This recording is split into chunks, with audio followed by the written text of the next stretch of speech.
To change the lock screen wallpaper in Realme GT 7 Pro, first we'll need to open our settings. Then we can move to Wallpaper and Style.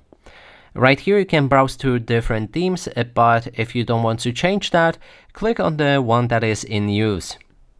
Now we can move to our lock screen. As you can see right here, select Wallpaper, and now you can choose a different wallpaper which will apply only to your lock screen.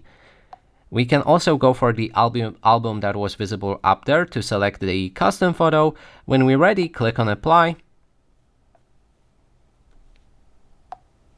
Then we can go back and lock our screen.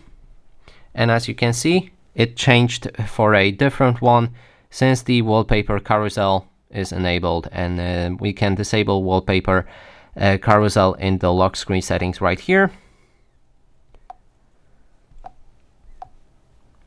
And now it should apply to the one that we had.